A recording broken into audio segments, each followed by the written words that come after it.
Salam əziz dostlar, yoldaşlar, əziz abituriyentlər, hər birinizi yenidən xoş gördük. Yenə situasiya məsələlərindən davam edirik. Bu gün də 13, 14, 15 və 16-cı situasiya məsələlərinin həllinə baxırıq bir yerdə.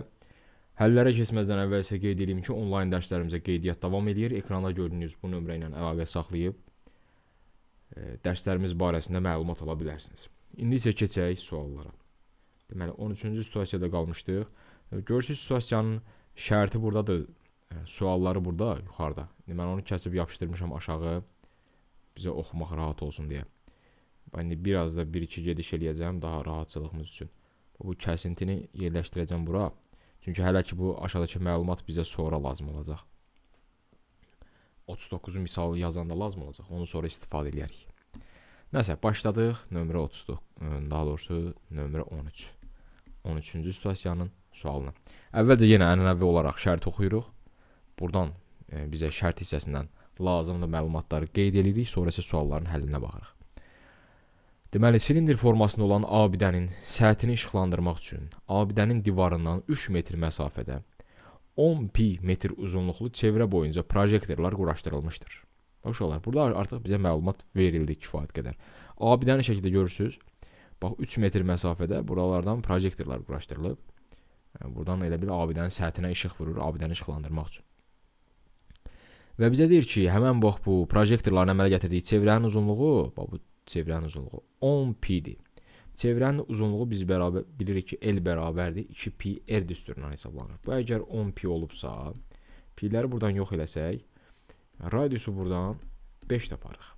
Yəni bu böyük çevrənin, bax bu böyük çevrənin radiusu 5'dir.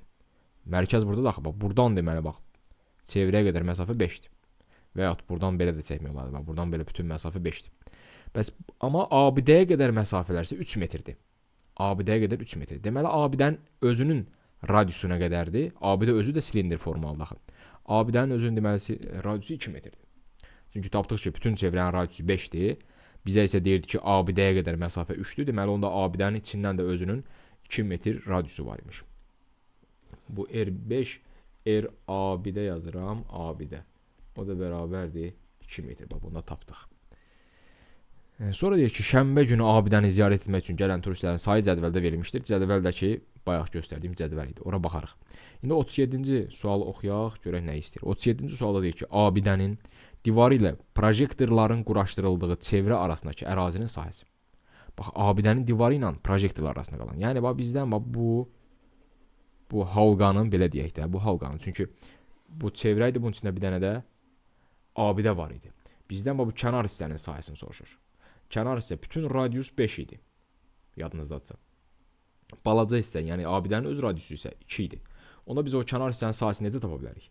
Bütün sahədən, yəni bütün radius 5'də axı, pi vurulsun 5'in kvadratından, çıxırıq içəridəki abidənin sahəsini. Abidənin radiusu 2 olduğuna görə pi vurulsun 2'nin kvadratı. Yəni 25 pi'dən çıxırıq 4 pi'ni, bu 2 daha. O da qalır 21 pi. Deməli o yerdə qalan hissənin sahəsi 21 pi olacaq. 37'də cavabımız 21 pi oldu. Belə. İndi 38-ci sualın cavabını axtaraq da bu hissəni silirəm. 38. 38-də isə deyir ki, abidənin hündürlüyü 6 metr olarsa onun səthinin sahəsini tapır. Abidə silindr formalısındaydı. Silindrin səthi deyəndə söhbət gedir tam səthin sahəsindən. Yəqin ki, bir dəqiqə təzədən oxuyaq. Abidənin hündürlüyü 6 metr olarsa onun yan səthin sahəsini soruşur. S-yan. S-yan bərabər idi silindrdə 2 pi R vur H. Məlumatları bilirik. 2 vur pi vur R. R abidənin radiusundan söhbət gedir. Abidənin radiusu 2 metr idi. Vur H abidənin hündürlüyü, yəni o da bizə verib ki 6 metr. Bu da deyir 24 pi. Bu da oldu 38-ci sualın cavabı 24 pi. Çox sadə. 39-cu sualda artıq bizə cədvəl lazım olacaq. Ona görə də bunu buradan yığışdırıram. Bu sualları bura yerləşdirirəm. Bu hissəni də silim. Bu ikisinin cavabı hazırdır da. Yəqin ki bildiniz. Bunda 21 pi oldu. Burada 24 pi oldu. İndi oxuyaq. 39 əvvəlcə buranı təmizləyək. Səliqə səhman yaransın. 39'da deyir ki, abidəni gün ərzində ziyarət edən turistlərdən təsadüfi seçilmiş birinə bu abidənin kiçik simvol verilməlidir. Bu simvolu alan turistin Azərbaycan və ya Türkiyə vətəndaşı olması hadisəsinin ehtimalı. Bax, kimə simvol verilir? Abidəni gün ərzində ziyarət edən turistlərdən təsadüfən birinə. Abidəni ziyarət edənlər də bu cədvəldədir. Bax, gün ərzində şənbə günü ziyarət edənlərdir bunlar. Bütün ziyarət edənlərin bax burada toplasaz 51 ilə 45 96 bu ikisi də eləyir 54. Toplasaz 150 nəfər. Yəni abidəni 150 nəfər ziyarət edib. Bunlardan birinə simvol verilirsə, deməli ehtimal mümkün halların sayı 150 dənədir. Əlverişli hal nədir? Bəs deyir, simvolu alan turistin Azərbaycan və ya Türkiyə vətəndaşı olması. Azərbaycan və ya sözü varsa, yəni bunlar toplanır əlverişli hallar. Yəni Azərbaycan və ya Türkiyə 96 dənə belə bir vətəndaş var. Onda əlverişli halımızda 96. Bunda hər tərəfin neçə yığ eləyə bilərik? 6-ya bölsək bunu. Qalar 25, 96-nı 6-ya bölsək qalar 16. Yəni cavabımız 25-dən 6 və ya hər tərəfi 4-ə vursaq %64 də deyə bilərik buna. Bax, bu da sonuncu 39-cunun cavabı. Yəqin ki, aydın oldu. Bax, 13-cü situasiyada çətin heç nə yox idi. İndi keçirik 14-cü situasiyanın həllinə. 14-cü situasiya. Bu 13-cü situasiyanın bu hissəsini silim. Amma oradan kəsib yapışdırmışdıq. Getdi işinə. 14-cü situasiyada hər şey yeri yerindədir. Situasiyanın özü də buradadır. Suallarda görünür. Balaca bir məsələdir. Çox da asanlığa oxşuyur. Baxaq görək nə deyir.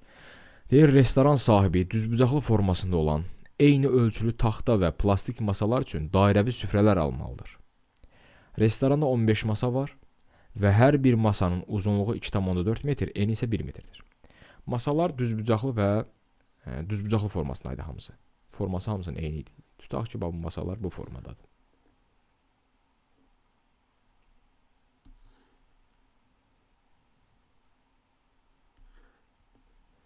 Bu olsun bizim masamız. Eni 1 metr, uzunluğu isə 2,4 metr idi. 2,4 metr. Bunlar həm taxtadır, həm plastikdir. Cəmi 15 dənə də masa var. 15 masa var. Bəzisi taxtadır, bəzisi plastik. Bunu bilmirik. Burada belə yazaq. Taxta. Bir də buraya yazaq. Plastik. Bunun deyiri, bax, bunun üstünü örtmək üçün dairəvi süfrələr lazımdır. Dairəvi süfrə. İndi 40-cı sualı oxuyaq. Görək də bizdən nəyi soruşur. Deyir, bir masanın üzərini tam örtən ən kiçik sahəyə malik bir süfrənin sahəsini tapın. Bu masanı görürsünüz ekranda. Bunun üstünü tam örtə biləcək ən kiçik sahəyə malik bir süfrə. Süfrələrimiz də dairə formasındadır uşaqlar. Onda bu süfrə elə bir süfrə olmalıdır ki, bax, dairə formasındadır. Elə bir süfrə olmalıdır ki, yəni bunun xaricinə çəkilmiş dairə olsun ki, bunun səthini tam örtə bilsin. Bax, belə bir dairə olmalıdır deməli, həmən süfrə. Onda belə bir dairə olmalıdırsa, bu dairənin radiusun sahəsini necə tapacağıq? Əvvəlcə onun radiusunu tapmaq lazımdır. Bilir ki, düzbucaqlının xaricinə çəkilmiş çevrənin radiusu elə diaqonalın yarısı boydadır. Yəni R bərabərdir diaqonalın yarısı. Diaqonal bölü 2. Diaqonal necə tapacağıq? N'nin uzunluğunu birlikdə 1, 2, onda 4. Onda diaqonal necə taparıq? Diaqonal bərabərdir A kvadrat, diaqonalın kvadratı A kvadrat üzəri B kvadratıdır. Yəni N'lə uzunluğun kvadratları cəmi. 1-in kvadratından 2,4-ün kvadratını taparsınız. Bu da bizə 2,6-ın kvadratını verər. Yəni diaqonal 2,6-dır. 2-yə bölsəz, bu da 1,3 edir. Yəni bu radius 1,3-dür. Onda həmən dairənin sahəsi, həmən süfrənin sahəsi olacaq pi vurulsun. 1,3-ün kvadratı, yəni pi kvadratına görə tapırıq. Bu da 1,69 pi. Deməli, bir masanın üzərini örtməyə ən az sahəsi bu qədər olan süfrə lazımdır ki, tam örtə bilsin. Kənarda, belə deyək də, masanın üstündə süfrənin örtmədiyi yer qalmasın. Və süfrə çox da kənara çıxmasın. Çünki bizə deyir, ən kiçik sahəyə malik. Ona görə mütləq elə bir süfrə olmalıdır ki, bax, onun təpələrindən keçsin. Bu da o deməkdir ki, onun xaricinə çəkilmiş dairənin sahəsini tapmalıydıq. Ona görə də belə bir qaydadan istifadə elədik. Keçək 41-ə. 41-də deyir ki, bütün masaların 80% taxta. 15 dənə masa var idi. 80% taxtadırsa, yəni 12 dənəsi taxta edir. 15-in 80% necə tapırıq? 15 vur 80 bölü 100. Bu da 12 dənə edəcək. Onda deməli yerdə qalan 3 dənəsi də plastikdir. Sonra deyir ki, təsadüfi seçilmiş 3 masadan hər birinin taxta masa olması ehtimalı. Təsadüfi seçilmiş 3 masa. Uşaqlar 15 dənə masa var. Təsadüfi seçilmiş 3 masa deyirsə, deməli mümkün halların sayı kombinezon 15-dən 3-dür. Çünki 15 dənə masadan 3-ünü seçəcəm. Bunu neçə üsulla seçə bilərəm? Əlbəttə ki, kombinezon 15-dən 3 üsulla. Sürətdə bəs nə yazmalıyıq? Hər birinin taxta olması ehtimalı. Taxta masa 12 dənə idi. Onda hər üçü taxta olsun, onda əlverişli halda 12-dən 3 olacaq. Bunu hesablasaz 15-dən 3 bizə verər 15 vur 14 vur 13 bölü 3 faktorial.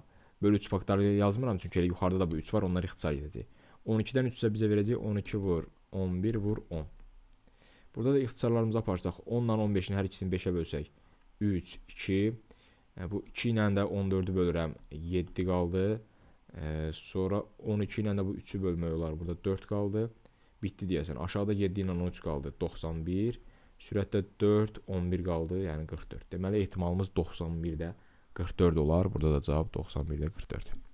Burada cavab neçə olmuşdu? Sahə 1,69 pi olmuşdu. İndi 42-ci suala baxaq. Bu da çox sadədir. Deyir, restoranda hər bir masa 10 nəfər üçün nəzərdə tutulmuşdur. 15 dənə masa var idi də uşaqlar. Hər birində 10 nəfər varsa 15 vur 10. Belə çıxır ki 150 nəfər olur da, tam restoran dolanda 150 nəfər olur. Bu da deyir, diaqramda gün ərzində səhər, günorta və axşam yeməyi zamanı yerlərin neçə faizinin dolu olduğu göstərilib. Həmən gün restoranda səhər, günorta və axşam yeməyi zamanı ümumilikdə nə qədər yer dolmuşdur.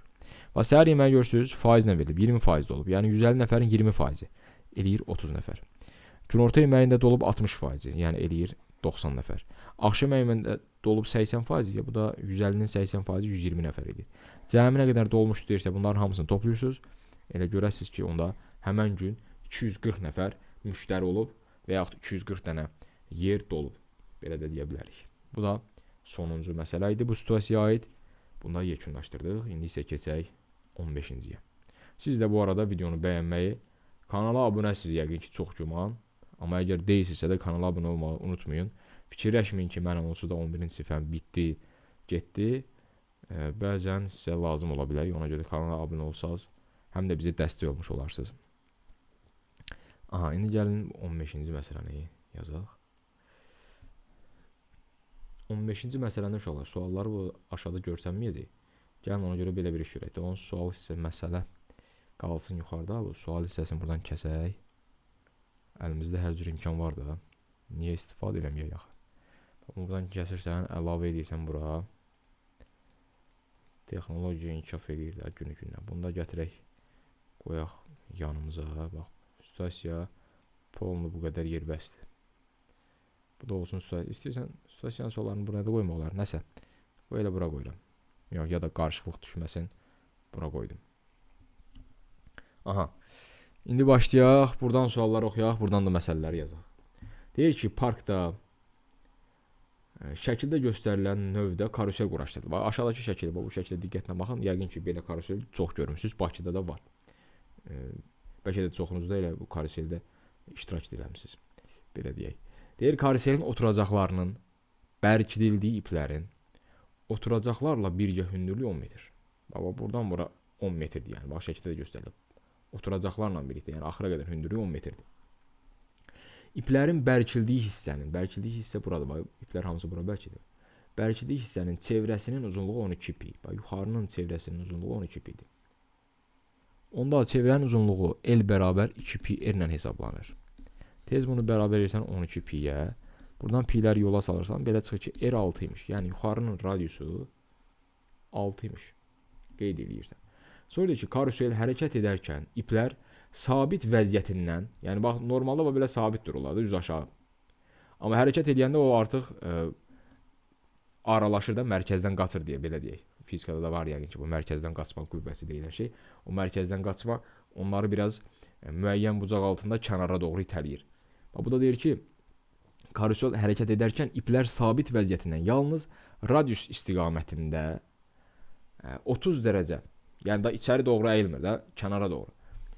30 dərəcə kənara doğru meyl edərək müəyyən çevrə üzrə hərəkət edir. Görürsünüz, gəlir bura, məsəl üçün, bu da gəlir bura, bu birisi bura gəlir və aşağıda da bir dənə çevrə cızırlar. Aşağıdakı çevrə daha böyük olur təbii ki, çünki kənara doğru genəliblər axı, belə deyək, 30 dərəcə genəliblər. Bax, orada da təzədən bir çevrə cızır, bizə deyir ki, indi Karuselin nəsə oturacaqları sarı, qırmızı, yaşıl, göy rəngdə boyanmışdır. Bu qədər məlumat verib vəsiyo. İndi baxaq görə 43-cü sualda bizdən nəyi tapmamızı istəyir? 43-də deyir ki, karusel hərəkət edərkən oturacaqların cızdığı ən böyük çevrənin uzunluğu. Hə, aşağıdakı çevrənin uzunluğunu soruşur. Yaxşı, uşaqlar, necə eləyəcəyik aşağıdakı çevrənin uzunluğuna? Yuxarıdakı çevrənin uzunluğu məlum idi, 12 pi idi. Yəni diametri 12 idi və yaxud radiusu 6 idi. Bu məsafə 12 idi.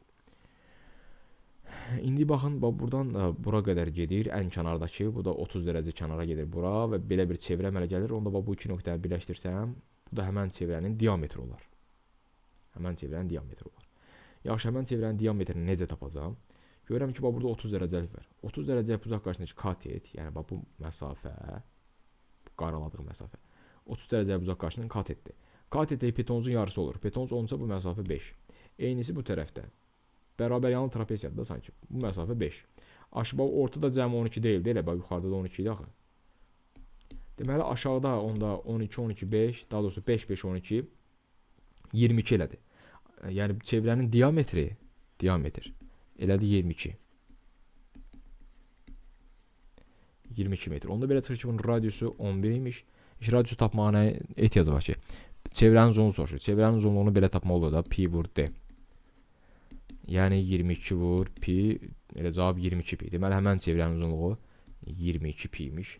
Yəqin ki, aydın oldu. Bax 30 dərəcəlik uzağın qarşısındakı katetin xassəsindən istifadə elədik.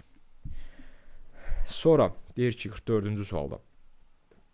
Karusel hərəkət edərkən iplərin bərkildiyi hissə ilə, iplərin bərkildiyi hissə bu hissədir da, yuxarıdakı hissə.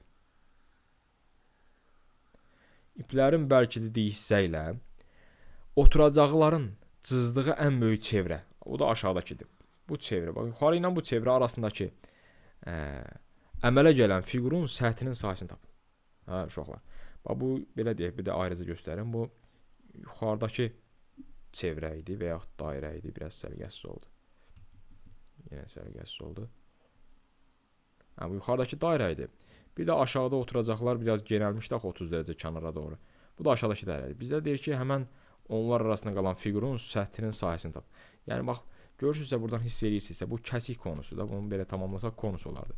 Bu kəsik konusudur. Bizdən də kəsik konusun səthinin sahəsini istəyir. Özdə yan səthin sahəsini istəyir. Tam səthi yox. Çünki deyir ki, bundan, burayla bura arasında qalan fiqurun səthi.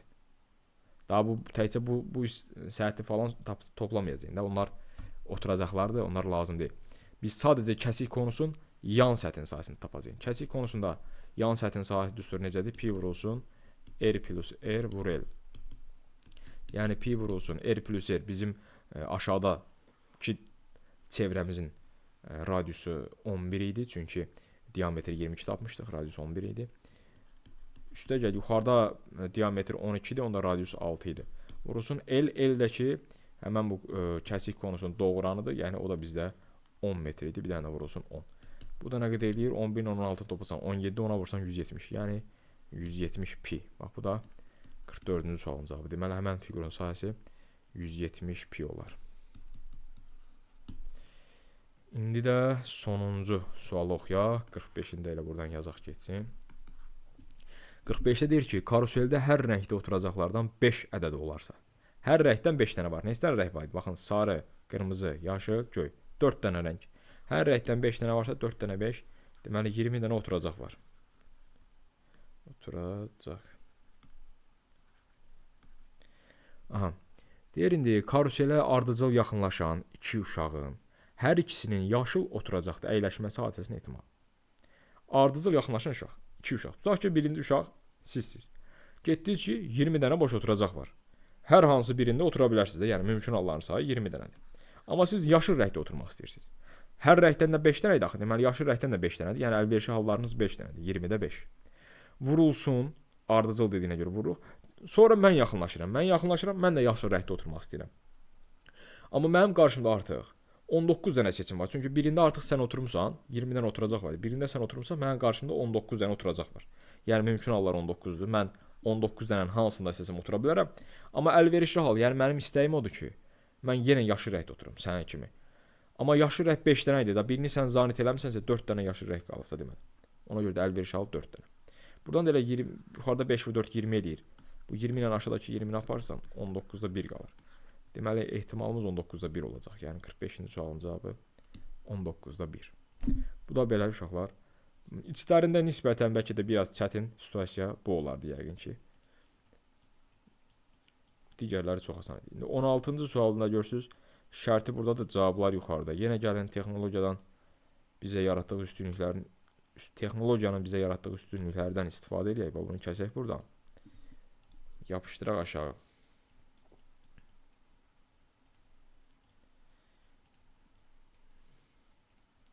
Bu videoya baxırsınızsa çox güman ikinci qrupsuz. Universitetə az qalıb. Yəqin ki, böyük əksəriyyətiniz əgər situasiya məsələlərində yazmaq istəyirsinizsə, deməli siz iddialısınız bu imtahanda.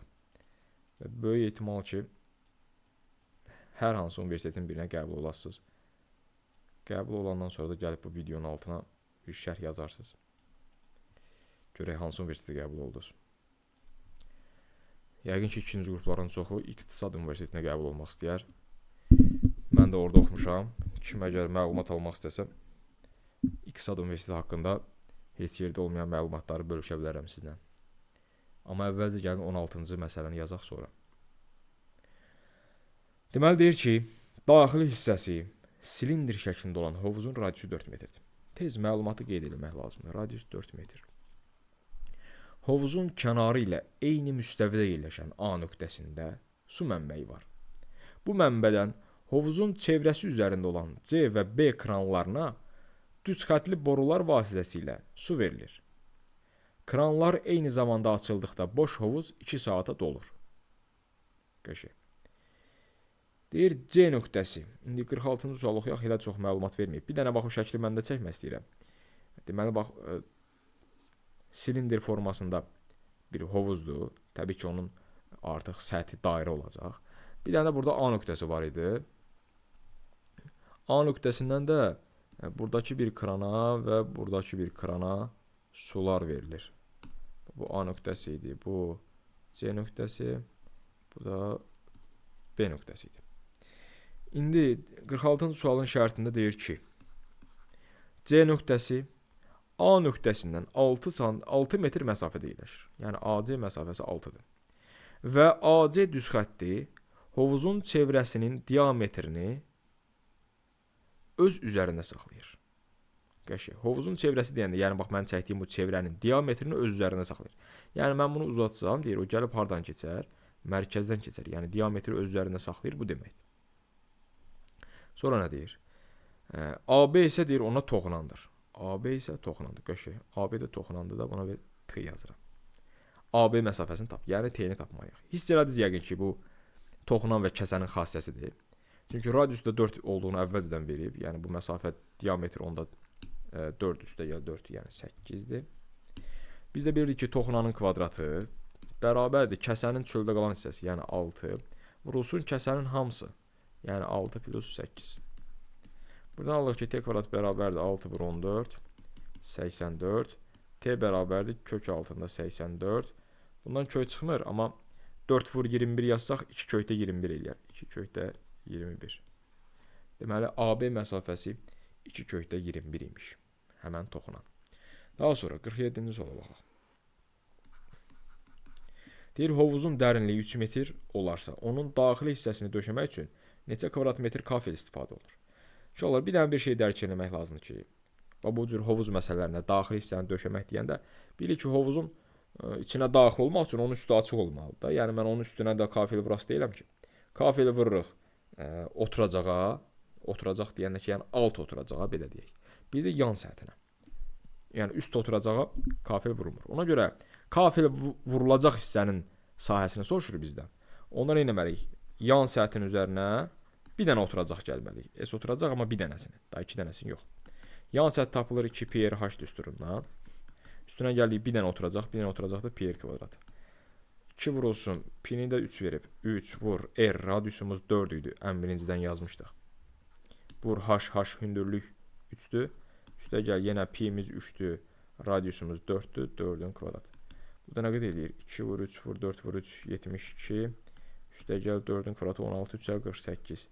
Bunları toplayanda 120. Deməli, həmən sahə olar 120. İndi də 48-ci sualın cavabını tapaq da bu şəkili silirəm. 48-ci cavabını buradan yazaq. 48-də deyir ki, borulardan biri təklikdə boş hovuzu, digərindən 3 saat tez. 2 dənə boruydu da BC borusu. BC kranları idi yadınızdadsa. Biri digərindən 3 saat tez, yəni biri x saata qutarırsa, biri x üstə gəl 3. Və yaxud belə də yazma olardı. Biri x, biri x çıx 3. Heç bir fərqi yoxdur. Mən amma toplamaq xoşuma gəldiyinə görə toplama yazdım da. Yenə də biri ofisindən onsuz da 3% azdır. Hə, deyir ki, 3 saat tez doldurur. Hər iki boru təklikdə boş hovuzu neçə saat doldurar? Hər iki boru təklikdə. Bizə isə demişdi ki, eyni zamanda açıldıqda boş hovuzu 2 saata doldururlar. Bunu necə hesablayırıq biz? Eyni zamanda açıldıqda. Məsəl üçün, tutaq ki, deyirəm, biri 6 saata doldurur, biri 8 saata. Onda ikisi birlikdə neçə saata doldurar? 6-da 1 ilə 8-də 1-i toplayırdıq. İndi burada da eləyəcəyim. Biri x saata doldurur, biri x plus 3. Amma ikisi birlikdə 2 saata doldurur. Onda belə bir tənlik qururuq. 1 plus x üstə gəlsin 1 plus x plus 3 bərabərdir 2 saata dediyinə görə burada da tərsini yazırıq 2-də 1.